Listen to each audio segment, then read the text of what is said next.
The police have new technology that is essentially GPS tracker guns that can be shot at your car and track your every move. Before I tell you all you need to know about this new weapon for cops, there are a few questions you should be asking. Can cops legally shoot a GPS tracker gun at your car? If so, can you throw it away? Will you get charged for theft if you do? Are police allowed to use GPS trackers on your vehicle at all? What if you are driving a car with a GPS tracker and it's not your car? I've been practicing criminal law for decades, and as technology continues to improve, we see cops coming up with innovative ways to track your data and track your every move. Technology has improved so much now that cops have developed a device like a gun that shoots tracker darts on your car and follows you. One example is the StarChase GPS launcher. This unit is mounted on the front of a patrol car and releases a dart that sticks to the vehicle in front of it. They were designed to be used to avoid high-speed chases that could turn into serious accidents. But that doesn't mean cops will stop there. The darts are 4.5-inch projectiles coated in adhesive. The GPS dart provides real-time location tracking to allow officers to stop pursuing the fleeing car but continue tracking the suspect. So one example is the StarChase GPS launcher. Let's see this thing in action. Who needs a GPS tracker where a cop has to walk up and be careful that you don't see him? Now all cops have to do is get close enough to launch the dart from the front of their car, and you'll never know it was on your vehicle to begin with. In fact, the cops can shoot the dart at the car and then track it for miles as they drive away. And then, of course, as soon as the cops realize where you stop the car and you park it, they'll surround you, end up turning around and arresting whoever is in the vehicle or who remains in control of the vehicle. But the real question is, what happens if you find the actual dart on the back of your car and you choose to get rid of it? Now, can cops legally do this? Before we can answer that question, we must first answer the question whether cops are allowed to legally use GPS trackers. Back in the day, the police would put GPS trackers on everybody they wanted to, under the theory they could do so legally because the car is driving around in a public area, so there's no real expectation of privacy. That is, until 2012. In 2012, the United States Supreme Court ruled on this issue in United States versus Jones. In that case, the police placed a GPS tracker on Mr. Jones's car and tracked him for weeks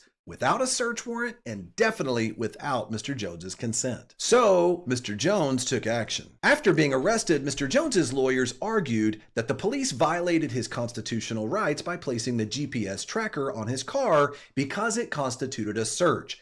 As a result, they needed a search warrant. The government, of course, argued that it was not a violation of his Fourth Amendment rights because driving around a car on a public road, there is no expectation of privacy. Fortunately for Mr. Jones, the Supreme Court ruled that in order for the police to be able to place a GPS tracker on his vehicle, they must have a valid search warrant establishing probable cause. The problem in many states, including Texas, magistrates are allowed to sign off on these warrants, and these so-called magistrates sometimes don't even have to have law degrees. In fact, I have seen these magistrate judges sign off on these search warrants after spending only a few seconds reading the facts in the supporting affidavit. In other words, it's not hard for the cops to find probable cause to get a GPS tracker on your car. As a result, if somehow a GPS tracker ends up on your car, there's a good chance that either your ex-wife put it there or a detective easily got probable cause and put it there. So now you have a real dilemma.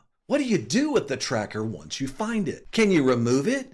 Can you throw it away? Can you get in trouble for throwing it away? That's exactly what happened to an Indiana man when he discovered a GPS tracker on his car. The police suspected him of using his 1999 Ford Expedition to transport meth. What did he do with the tracker, you may ask? Since he didn't know where it came from or who put it there, he removed it from his vehicle and put it on a shelf in his garage. Soon enough, the local police noticed there was no movement coming from the GPS tracker, so they tracked him down to his garage. So what do you think they did? They were able to obtain a search warrant under the theory that the man stole the GPS tracker when he removed it from his car. The cops proceeded to raid his house. They found the GPS tracker and some meth he had in the house. Now, nobody said that this man was thinking clearly or had any clue that the police were after him. Otherwise, he would have trashed this GPS tracker and certainly trashed any of the meth he had in his house. But at trial, this man's criminal lawyer argued that it couldn't possibly be theft because the tracker was unmarked and there's no way he could have possibly known it was a police tracker. Now, I want you to stop and think about how crazy this is. Somebody put some type of GPS tracker on your car. You have no idea who did it. You have no idea where it came from. But if you decide to remove that GPS tracker from your car and now you either throw it away or you keep it, somehow we're supposed to believe that this constitutes the crime of theft? Think about this. For the government to prove theft, they're going to have to show proof beyond a reasonable doubt that he intentionally or knowingly looked to permanently deprive the owner of their property. The problem? This guy had no idea where the tracker came from. For all he knew, it could have been his crazy ex-wife or some other guy that was out for him. He clearly didn't think it was the police that was out for him because he kept the tracker at his house. This situation could have been even more ridiculous. Imagine if they didn't find the GPS tracker at his house. What if they found it on the side of the road or it was left on someone else's car? They would have never been able to prove that the GPS tracker didn't fall off on its own or that someone else didn't remove it and place it somewhere else. This man argued his case all the way to the Indiana Supreme Court. The court ruled that finding an unmarked GPS tracker on your car, taking it off, and storing it at your house provided no criminal intent establishing theft. As a result, the warrant that allowed the cops to raid his house was illegal and everything was to be excluded at trial. In other words, cops can't claim you stole something when you didn't even know who the item belonged to. But what if you borrowed your friend's car and it turns out the cops were tracking your friend's car with a GPS tracker? That's exactly what happened in the case of United States versus DeWilfon. In that case, Josh, who was driving his friend's car with a police GPS tracker on it, was tracked down, he was surrounded and arrested for having drugs in the car. The crazy part? All of this information was obtained from a confidential informant. The confidential informant was the same friend who let him borrow the car. Josh fought his arrest and claimed it was a violation of his Fourth Amendment rights for the police to conduct, quote, warrantless surveillance of his location through the use of GPS monitoring. What did the cops say? Well, even though installation of a police GPS tracker on your car is considered a search, for Josh, this was no trespassery search according to the court. Why? Because the actual owner of the car consented to the installation of the police GPS tracker. So as a result, the court ruled that Josh should not have any reasonable expectation of privacy for anything that happened in his friend's car. This brings us to the ultimate question. Can cops shoot these GPS tracker darts at your car? The likely answer? It depends. If the cops use these tracker darts as part of a high-speed chase, then it's likely going to be upheld.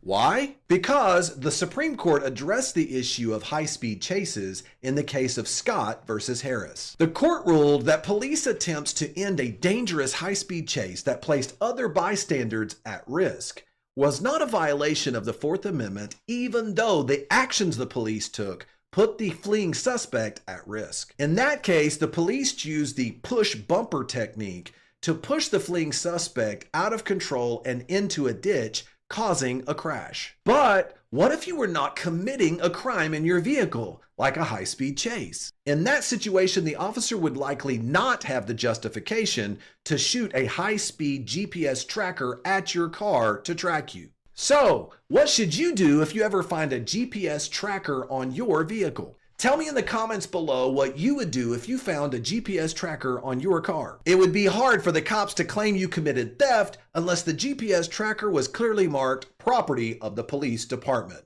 which would never happen. As for me, if I ever find a GPS tracker on my car, it will pull a disappearing act.